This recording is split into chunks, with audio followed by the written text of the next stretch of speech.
Hello friends, good morning. Welcome to one day exam target. आप सभी का स्वागत है आपके अपने चैनल वनडे एग्जाम टारगेट पर। फ्रेंड्स, आज है 27 नवंबर और देखेंगे आज के इंपॉर्टेंट करंट अफेयर के क्वेश्चन। तो बिना किसी देरी के चलिए क्लास को स्टार्ट करते हैं। और आप सभी को बता दें कि आप इसके पीडीएफ वनडे एग्जाम टारगेट के टेलीग्राम चैनल से प्राप्त कर सकते हैं। टेलीग्राम चैनल कैसे मिलेगा आपको? इस तरीके से उस टेलीग्राम एप्लीकेशन पर without space one day exam target डालेंगे और आपको इस तरीके का लोगो देखने को मिलेगा। और यहाँ पर पहचान के लिए बता देते हैं 800 कुछ सब्सक्राइबर हैं प्रेजेंट टाइम में, ठीक है, जब तक हम ये वीडियो बना रहे हैं। और आपको बता दें कि मॉर्निंग 7 बजे डेली करंट अफेयर की क्लास चलती है। और अगर आपको सुपर टेट में 100% स्कोर करना है तो सबसे इंपॉर्टेंट चीज़ है करंट अफेयर और जीएस को ऐसा कवर कर डालिए, ऐसा कवर कर लीजिए कि आपको एक भी परसेंट पछताने की ज़रूरत ना पड़े। एनसीईआरटी पढ़ डालिए, एससीईआरटी पढ़ डालिए, जितनी भी आपको डीप नॉलेज चाहिए एनसीईआरटी और एससीईआरटी से पढ़िए। जीएस आपका कंप्लीटली तैयार हो जाएगा। और दोपहर के 3 बजे हम एनसीईआरटी की जीएस की क्लास कंटिन्यू कर रहे हैं। एनसीईआरटी की बुक से 6 से लेकर के इस टाइम 10 तक की क्लास की एनसीईआरटी हम कवर करवा रहे हैं। तो 3 बजे आप लोग ज़रूर ज्वाइन कीजिए एनसीईआरटी के लिए। और मॉर्निंग में करंट अफेयर की जो क्लास होती है वो 7 बजे चलती है। और रात में हम एससीईआरटी कवर कर रहे हैं।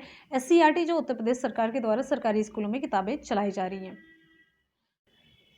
क्वेश्चन है, हाल ही में भारत सरकार और एनडीबी ने एनसीआर में सार्वजनिक परिवहन प्रणाली के लिए कितने मिलियन अमेरिकी डॉलर के ऋण समझौते पर हस्ताक्षर किए?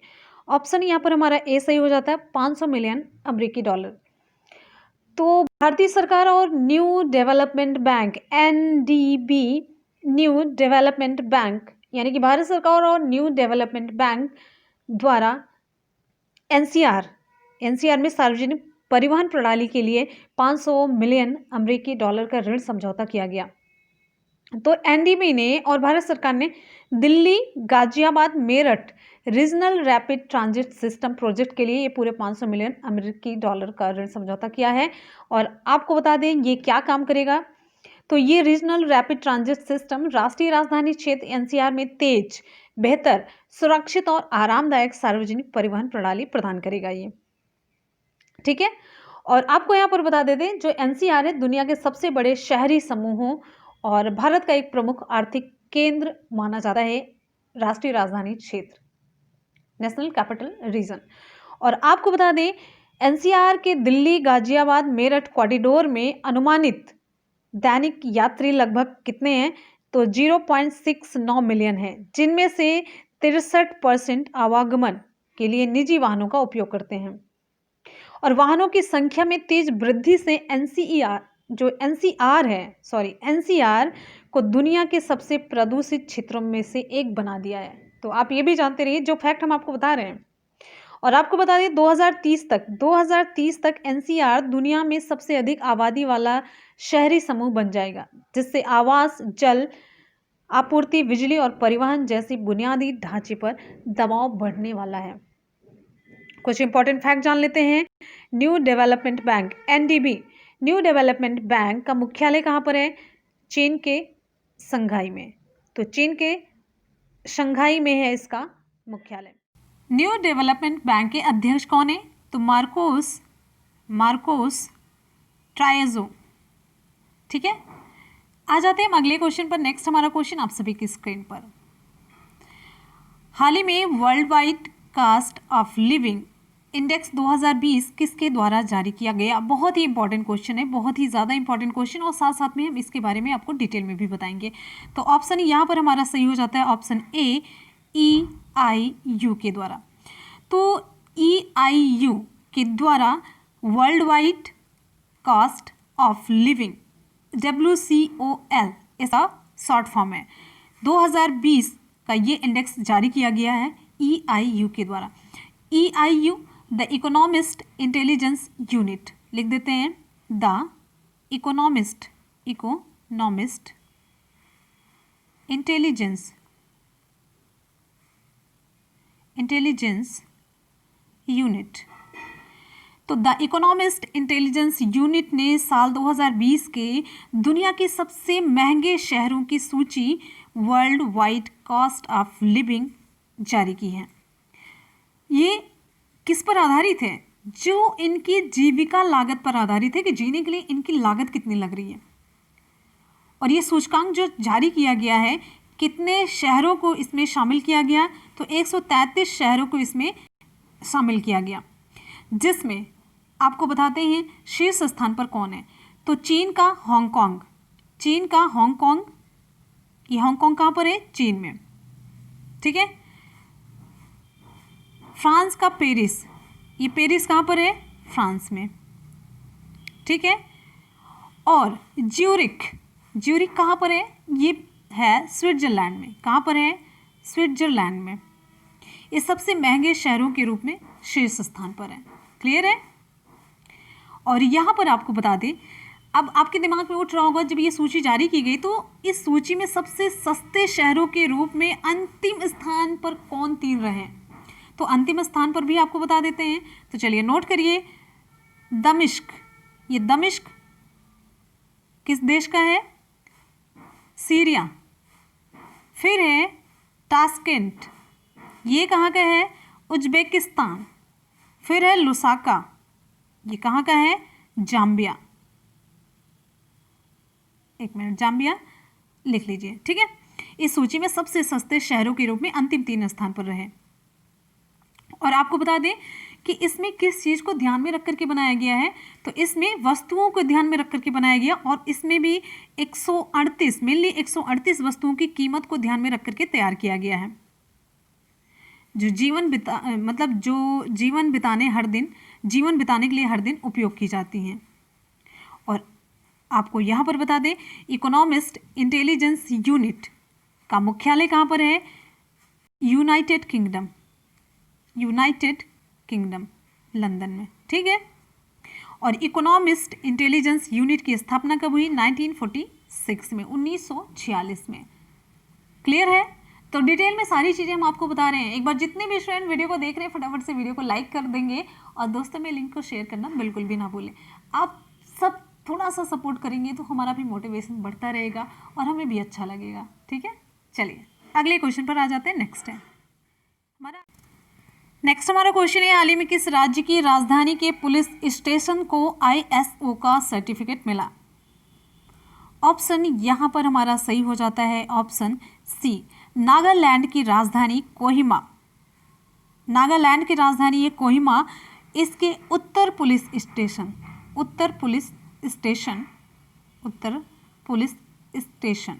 को गुणवत्ता प्रबंधन प्रणाली के लिए ISO 9001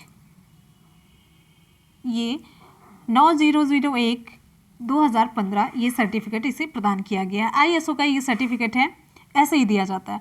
तो ये राज्य की पहली सरकारी एजेंसी है जिसे इस तरह की मान्यता दी गई है, यानी कि ISO का सर्टिफिकेट मिला है। ISO प्रमाण पत्र यह सुनिश्चित करने में मदद करता है कि पुलिसकर्मी नियमित रूप से इसके काम का मूल्यांकन करते हैं और आवश्यकता पड़ने पर एक रेमेडियल उपायों को लागू करते हैं, ठीक है। तो आपको बता दें, ये जो सर्टिफिकेशन की प्रक्रिया होती है पूरे 30 दिनों के भीतर यहाँ पर पूरी की गई थी और इसे कोहिमा पुलिस के द्वारा शुरू किया गया था। और यहाँ पर आपको उत्तरी पुलिस स्टेशन के बारे में बताते हैं। कोहिमा का जो उत्तरी पुलिस स्टेशन है इसको 1993 में ब्रिटिश शासन द्वारा नागा हिल्स जिले में, कहाँ पर? नागा, जानते रहिए, नागा हिल्स जिले के तहत पहला पुलिस स्टेशन के रूप में स्थापित किया गया था। तो इंपॉर्टेंट क्वेश्चन यहाँ पर ये भी बन जाता है। देखिए, जब भी हमें जीएस से कोई क्वेश्चन मिलता है तो हम ये सोचते हैं कि जीएस का तो मैंने पढ़ा ही नहीं था, लेकिन जीएस का मैक्सिमम क्वेश्चन वही पूछा जाता है जो करंट में आया हुआ पॉइंट होता है, ठीक है।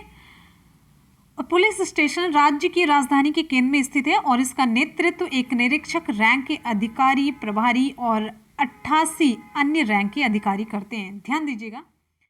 हमारा अगला बहुत ही इंपॉर्टेंट क्वेश्चन है, हाल ही में आदित्य विक्रम बिड़ला कला शिखर पुरस्कार से किसे सम्मानित किया गया? ऑप्शन यहाँ पर हमारा सही हो जाता है ऑप्शन बी सही होता है, नसीरुद्दीन शाह को। तो ये जाने माने एक्टर हैं नसीरुद्दीन शाह। इनको साल 2020 के आदित्य विक्रम बिड़ला कला शिखर पुरस्कार से सम्मानित किया गया, ठीक है। और साथ ही साथ नाट्य शास्त्र के 2 उभरते सितारे जिनका नाम है नील चौधरी, लिख देते हैं नील चौधरी, और इरावती कार्डिक। इरावती कार्णिक को आदित्य विक्रम बिरला, कला किरण, ये कला शिखर है तो इन्हें कला किरण, जानते रहिए, साथ साथ में एक के साथ कई क्वेश्चन बता दें तो वो ज़्यादा बेटर है, कला किरण पुरस्कार से सम्मानित किया गया। और आपको बता दें इस बार यानी कि इस वर्ष के पुरस्कारों का जो विषय थिएटर पर केंद्रित है, ठीक है, इंपॉर्टेंट है। और आपको यहाँ पर बता देते हैं आदित्य विक्रम बिरला कला शिखर और कला किरण पुरस्कारों की शुरुआत कब की गई थी, तो आपका उत्तर होगा 1996 में। किसके द्वारा? संगीत कला केंद्र के द्वारा, SKK के द्वारा, संगीत कला केंद्र के द्वारा 1996 में आदित्य विक्रम बिरला कला शिखर और कला किरण पुरस्कारों की शुरुआत की गई थी, जिसकी स्थापना 1973 में आदित्य बिरला समूह के जो पूर्व अध्यक्ष थे इनके द्वारा शुरू की गई थी। जो शुरुआत 1996 में की गई संगीत कला केंद्र के द्वारा, ठीक है। और इसकी स्थापना 1973 में आदित्य विक्रम बिरला, जो कि आदित्य बिरला समूह के पूर्व अध्यक्ष हैं, इनके द्वारा की गई थी, जिन्होंने थिएटर और प्रदर्शन कला में उत्कृष्ट प्रदर्शन किया है। क्लियर हो गया? यहाँ पर आते हैं नेक्स्ट क्वेश्चन की तरफ। क्वेश्चन है, हाल ही में सेंटिनल-6 माइकल फ्रिलिच उपग्रह किसके द्वारा लॉन्च किया गया? ऑप्शन यहाँ पर हमारा सी सही हो जाता है, ए और बी दोनों के द्वारा, यानी कि नासा और ESA के द्वारा। नासा ये अमेरिकी अंतरिक्ष एजेंसी है और ESA ये यूरोपीय स्पेस एजेंसी है, ठीक है, यूरोपीय स्पेस एजेंसी। दोनों ने ये है सेंटिनल-6 माइकल फ्रिलिच उपग्रह लॉन्च किया है, ठीक है। और आपको बता दें किस लिए लॉन्च किया गया है। ये जो समुद्र में यानी कि बढ़ता हुआ जो वैश्विक समुद्र का स्तर है उसकी निगरानी के लिए इन्होंने कोपरनिकस सेंटिनल-6 माइकल फ्रिलिच उपग्रह को सफलतापूर्वक लॉन्च किया है, ठीक है। और ये कहाँ से इसने उड़ान भरी है? तो इसने संयुक्त अमेरिकी, ये देखिए अमेरिका नासा हो गया, ESA ये यूरोपीय, तो संयुक्त रूप से अमेरिकी यूरोपीय उपग्रह ने कैलिफोर्निया के वैंडेनबर्ग एयरफोर्स बेस से स्पेस लॉन्च कॉम्प्लेक्स 4E से SpaceX फाल्कन 9 रॉकेट से उड़ान भरी। किसके द्वारा? आपको यहाँ पर रॉकेट का नाम बता देते हैं, SpaceX के बारे में आपको हमने पहले बताया भी है। फाल्कन 9 रॉकेट, इसके द्वारा इसने उड़ान भरी है। और आपको बता दें, आपके दिमाग में भी उठ रहा होगा सवाल कि सेंटिनल-6 माइकल फ्रिलिच उपग्रह ये किसके बारे में जानकारी देगा? तो ये उपग्रह मौसम के पूर्वानुमान का सटीक पता लगाएगा, समुद्र तट पर जहाज नेविगेशन को बताएगा, तो इन सभी की जानकारी ये देगा। क्लियर है? और आपको बता दें नेशनल एरोनॉटिक्स यानी कि NASA national aeronautics and space administration के प्रशासक कौन है? तो ये हैं जिम ब्रिडेनस्टाइन। कौन है? ब्रिडेनस्टाइन है। और नासा का मुख्यालय कहाँ पर है? संयुक्त राज्य अमेरिका के वाशिंगटन DC में। कहाँ पर है? वाशिंगटन DC में है, ठीक है। चलिए नेक्स्ट हमारा क्वेश्चन है, हाल ही में दूसरा त्रिपक्षीय समुद्री अभ्यास सिटमैक्स 20 कहाँ पर आयोजित किया गया? ऑप्शन डी सही हो जाता है, अंडमान सागर में। ऑप्शन डी सही होता है, अंडमान सागर। तो त्रिपक्षीय समुद्री अभ्यास, त्रिपक्षीय यानी कि इसमें आप देखेंगे भारत है, सिंगापुर है, भारत, सिंगापुर और थाईलैंड। तो ये तीनों देश मिलकर के त्रिपक्षीय समुद्री अभ्यास सिटमैक्स 20 का दूसरा संस्करण अंडमान सागर में आयोजित किए। और आपको बता दें इस अभ्यास का यानी कि अभ्यास के 220 संस्करण की मेजबानी किसके द्वारा की जा रही है? तो Republic of Singapore navy, RSN, Republic of Singapore navy के द्वारा इसकी मेजबानी की जा रही है, ठीक है। और आपको बता दें ये सिटमैक्स जो श्रृंखला है, इस अभ्यास में भारतीय नौसेना और RSN, अभी मैंने आपको बताया इसके बारे में, RSN Republic of Singapore navy और RTN भारतीय नौसेना आप जान ही रहे हैं, और सिंगापुर की जो नेवी है रिपब्लिक ऑफ सिंगापुर नेवी, और ये RTN ये किसकी है? थाईलैंड की होगी, ऑब्वियस सी बात है। तो रॉयल थाई नेवी, इनके बीच में आपसी अंतर संचालन को बढ़ाने के साथ साथ आपसी विश्वास को मजबूत बनाने के लिए इसका जो अभ्यास है ये किया जाता है। समुद्री सुरक्षा को बढ़ाया जाए, कुछ समझ और प्रक्रियाओं को विकसित किया जाए। और यहीं पर आपको बता देते हैं, ये देखिए दूसरा है ना, तो दूसरा संस्करण। तो सिटमैक्स का जो पहला संस्करण था वो 2019 में आयोजित किया गया था। कहाँ पर? पोर्ट ब्लेयर में। पोर्ट ब्लेयर कहाँ पर है? पोर्ट ब्लेयर है भारत में। तो ये किसके द्वारा होस्ट किया गया था? तो ये पोर्ट ब्लेयर में भारतीय नौसेना के द्वारा होस्ट किया गया था पहला संस्करण, जो कि 2019 में हुआ था। चलिए कुछ इंपॉर्टेंट फैक्ट यहाँ पर आपको बता देते हैं, भारत के बारे में आप जान ही रहे हैं। तो बात करेंगे यहाँ पर सिंगापुर की। तो सिंगापुर के प्रधानमंत्री कौन है? ली हेसन लुंग। सिंगापुर के प्रधानमंत्री ली हेसन लुंग है। सिंगापुर की राजधानी लुंग है। सिंगापुर की राजधानी सिंगापुर ही है। सिंगापुर की मुद्रा क्या है? सिंगापुर डॉलर है। अब बात करेंगे यहाँ पर थाईलैंड की। तो थाईलैंड के प्रधानमंत्री प्रयात चान ओ चा है। और थाईलैंड की राजधानी क्या है? बैंकॉक है। ठीक। और थाईलैंड की मुद्रा थाई बहट है। इतने इंपॉर्टेंट फैक्ट आपको जानने चाहिए। अगले क्वेश्चन पर चलेंगे। अगला हमारा क्वेश्चन है, हाल ही में 15वां G20 शिखर सम्मेलन किस देश की अध्यक्षता में आयोजित किया गया? ऑप्शन यहाँ पर हमारा डी सही हो जाता है, सऊदी अरब। Option D. तो 15वां G20 शिखर सम्मेलन सऊदी अरब की अध्यक्षता में आयोजित किया गया। और आपको यहाँ पर बता दें, सऊदी अरब के सुल्तान कौन है? सलमान बिन अब्दुल अजीज अल सऊद। और इन्होंने कोविड-19 महामारी के कारण वीडियो कॉन्फ्रेंसिंग के माध्यम से शिखर सम्मेलन की अध्यक्षता की, और ये 2 दिन तक चला। तो इस 2 दिवसीय शिखर सम्मेलन को किस विषय के तहत आयोजित किया गया? ये इंपॉर्टेंट है, आप लोग नोट कर लीजिए। यहाँ पर हमें टाइप कर लेना चाहिए था लेकिन नहीं कर पाए, तो इसे नोट करिए। Realising the opportunity of the 21st century for all। तो realising the opportunities of the 21st century for all, ठीक है, ये है इस विषय के तहत इसे आयोजित किया गया था। और यहाँ पर आपको बता दें, 16वां जो G20 शिखर सम्मेलन होगा, जो 16वां होगा, उसकी अध्यक्षता कौन करेगा? तो इटली करेगा। और कब करेगा? 1 दिसंबर 2020 को। तो 1 दिसंबर 2020 को 16वें G20 की अध्यक्षता किसके द्वारा की जाएगी? इटली के द्वारा की जाएगी। यहाँ पर आपको कुछ इंपॉर्टेंट फैक्ट बता देते हैं भारतीय जीवन बीमा निगम से रिलेटेड। तो भारतीय जीवन बीमा निगम का मुख्यालय कहाँ पर है?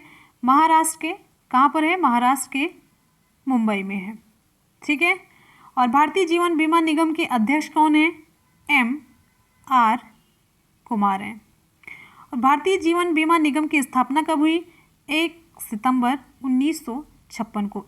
1 सितंबर 1956 को। अगले क्वेश्चन पर चलते हैं। नेक्स्ट है, हाल ही में यूपी में ग्रामीण पेयजल आपूर्ति परियोजनाओं की आधारशिला किसने रखी? ऑप्शन यहाँ पर हमारा सी सही हो जाता है, पीएम मोदी के द्वारा। तो आपको यहाँ पर बता दें, पीएम नरेंद्र मोदी के द्वारा वीडियो कॉन्फ्रेंसिंग के जरिए उत्तर प्रदेश में ये ग्रामीण पेयजल आपूर्ति परियोजना की आधारशिला रखी गई है। कहाँ पर रखी गई है? और यहाँ पर आपको बता देते हैं, उत्तर प्रदेश का जो जिला है मिर्जापुर और विंध्याचल क्षेत्र के सोनभद्र जिलों में, ध्यान रखिएगा, ग्रामीण पेयजल आपूर्ति परियोजनाओं की आधारशिला रखी गई है। और इस परियोजना की कुल अनुमानित जो लागत है ये कितने करोड़ रुपए है? तो 5,555 करोड़ 0.38 भी इसमें जोड़िए, इतने करोड़ रुपए हैं। और इस परियोजना के बारे में थोड़ा सा जान लेते हैं, क्योंकि देखिए अपने प्रदेश से रिलेटेड ये परियोजना, उत्तर प्रदेश से रिलेटेड, तो एग्जाम में आने के चांसेस हैं, क्योंकि हम उत्तर प्रदेश के ही एग्जाम में बैठने वाले हैं। इस परियोजना से 2,995 गाँव के सभी ग्रामीण घरों में घरेलू नल जल कनेक्शन उपलब्ध कराए जाएंगे और जिससे इन जिलों की लगभग 42 लाख आबादी को लाभ होगा। और इन सभी गांवों में ग्राम जल और स्वच्छता समितियां पानी समिति का गठन किया गया जो संचालन और रखरखाव की जिम्मेदारी संभालेंगी। और इन परियोजनाओं को कितने दिन में पूरा करने की योजना है? तो 24 महीने में। बात करेंगे उत्तर प्रदेश की, तो उत्तर प्रदेश के मुख्यमंत्री कौन है? योगी आदित्यनाथ हैं। राज्यपाल कौन है? आनंदीबेन पटेल। तो फ्रेंड्स, यहाँ पर आज के करंट अफेयर के क्वेश्चन कंप्लीट हो जाते हैं। चलिए कर लेते हैं एक बार जल्दी से सुपरफास्ट रिवीजन सभी क्वेश्चंस का। क्वेश्चन है, हाल ही में भारत सरकार और एनडीबी ने एनसीआर में सार्वजनिक परिवहन प्रणाली के लिए कितने मिलियन अमेरिकी डॉलर के ऋण समझौते पर हस्ताक्षर किए? ऑप्शन यहाँ पर हमारा ए सही हो जाता है, 500 मिलियन अमेरिकी डॉलर पर। क्वेश्चन है, हाल ही में world wide cost of living index 2020 किसके द्वारा जारी किया गया? ऑप्शन यहाँ पर हमारा ए सही हो जाता है, EIU के द्वारा। अगला क्वेश्चन है, हाल ही में किस राज्य की राजधानी के पुलिस स्टेशन को ISO का सर्टिफिकेट मिला है? ऑप्शन यहाँ पर हमारा सी सही हो जाता है, नागालैंड के कोहिमा में। नेक्स्ट क्वेश्चन, हाल ही में आदित्य विक्रम बिड़ला कला शिखर पुरस्कार से किसे सम्मानित किया गया? ऑप्शन यहाँ पर बी सही हो जाता है, नसीरुद्दीन शाह को। क्वेश्चन है, हाल ही में सेंटिनल-6 माइकल फ्रेलिच उपग्रह किसके द्वारा लॉन्च किया गया? ऑप्शन सी सही हो जाता है, नासा और ESA दोनों के द्वारा। क्वेश्चन है, हाल ही में दूसरा त्रिपक्षीय समुद्री अभ्यास सिटमैक्स 20 कहाँ पर आयोजित किया गया? ऑप्शन यहाँ पर हमारा डी सही हो जाता है, अंडमान सागर में। क्वेश्चन अगला है, हाल ही में 15वां G20 शिखर सम्मेलन किस देश की अध्यक्षता में आयोजित किया गया? ऑप्शन डी सही हो जाता है, सऊदी अरब। क्वेश्चन है, हाल ही में किसने अपनी पहली डिजिटल ऐप आनंदा लॉन्च की? ऑप्शन यहाँ पर हमारा ए सही हो जाता है, LIC ने, भारतीय जीवन बीमा निगम ने। क्वेश्चन है, हाल ही में यूपी में ग्रामीण पेयजल आपूर्ति परियोजनाओं की आधारशिला किसने रखी? ऑप्शन सी सही हो जाता है, PM नरेंद्र मोदी ने। तो फ्रेंड्स, यहाँ पर आज के करंट अफेयर के क्वेश्चन कंप्लीट हो जाते हैं और इसकी PDF आप लोग टेलीग्राम वनडे एग्जाम टारगेट के टेलीग्राम चैनल से प्राप्त कर सकते हैं। और ये Telegram channel one day exam target है और ऐसे डाल करके आप सर्च करेंगे और लिंक हमने नीचे डिस्क्रिप्शन बॉक्स में दे रखी है। और यहाँ पर देखिए वनडे एग्जाम टारगेट का लोगो आपको इस तरीके से देखने को मिलेगा। और आपका एक न्यू चैनल है मुनमुन ब्लॉग्स, जिसके लिंक हम आपको नीचे डिस्क्रिप्शन बॉक्स में दे देंगे। यहाँ पर हम आपको डायरेक्टली देखेंगे कुछ ना कुछ एक्टिविटी करते हुए और कुछ ना कुछ आपको क्रिएटिविटी सीखने को मिलेगा, मोटिवेशनल वीडियो देखने को मिलेगा। तो इस चैनल पर आप जुड़ेंगे तो आपको 100% अच्छा ही लगेगा। तो चलिए करते हैं कल के क्वेश्चन का सुपरफास्ट रिवीजन। कल का क्वेश्चन है, हाल ही में किसने छठ पूजा पर मेरा टिकट जारी किया? ऑप्शन बी सही हो जाता है, यहाँ पर उत्तर दिख भी रहा है, रविशंकर प्रसाद ने। क्वेश्चन है, हाल ही में विश्व टेलीविजन दिवस कब मनाया गया? ऑप्शन ए सही हो जाता है, 21 नवंबर को। नेक्स्ट है, लेखक डगलस स्टुअर्ट ने साल 2020 का बुकर पुरस्कार जीत लिया, ये किस मूल के थे? ऑप्शन यहाँ पर हमारा बी सही हो जाता है, स्कॉटिश थे ये। अगला है, हाल ही में वर्ल्ड फिशरीज डे कब मनाया गया?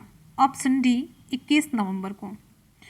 हाल ही में भारत थाईलैंड समन्वित गश्ती के किस संस्करण का समापन हुआ? ऑप्शन सी 30वें संस्करण का। क्वेश्चन है, हाल ही में PM मोदी ने किस देश के PM के साथ संयुक्त रूप से रुपे कार्ड के दूसरे चरण का शुभारंभ किया? ऑप्शन यहाँ पर हमारा बी सही हो जाता है, भूटान। अगला क्वेश्चन, हाल ही में राष्ट्रीय नवजात सप्ताह 2020 कब मनाया गया? ऑप्शन यहाँ पर हमारा ए सही हो जाता है, 15 से 21 नवंबर। नेक्स्ट है, हाल ही में भारत नेविगेशन उपग्रह प्रणाली के लिए IMO मान्यता पाने वाला कौन सा देश बना है? ऑप्शन यहाँ पर सी सही हो जाता है, चौथा। नेक्स्ट क्वेश्चन यहाँ पर कंप्लीट हो जाता है, आगे कोई क्वेश्चन नहीं। चलते हैं हम आज के सवाल की तरफ। आज का सवाल आप सभी के लिए, हाल ही में आदित्य विक्रम बिड़ला कला शिखर पुरस्कार से किसे सम्मानित किया गया? और साथ ही साथ में आपको कला किरण पुरस्कार के बारे में भी आपको बताना है, दोनों नाम जो मैंने बताया है। तो इमरान हाशमी, नसीरुद्दीन शाह, नवाजुद्दीन सिद्दीकी या कोई नहीं, विकल्प हमारे यहाँ पर कौन सा सही होगा आप लोग कमेंट सेक्शन में कमेंट करके ज़रूर बताएंगे। और हमेशा की तरह अपना फीडबैक देना बिल्कुल भी ना भूलें। और वीडियो कैसे लगी ज़रूर बताइएगा। 3 बजे की क्लास में आना बिल्कुल भी ना भूलिए और एक लक्ष्य अपना बना लीजिए और उसे पाने की पूरी कोशिश करिए। कोई भी काम मुश्किल नहीं होता, कोई भी काम जब ठान ही लिया तो पूरा क्यों नहीं होगा। तो चलिए मिलते हैं फिर इसी के साथ ही नेक्स्ट वीडियो में। तब तक के लिए goodbye and take care. Thank you so much, love you all, bye bye and take care. जय हिंद।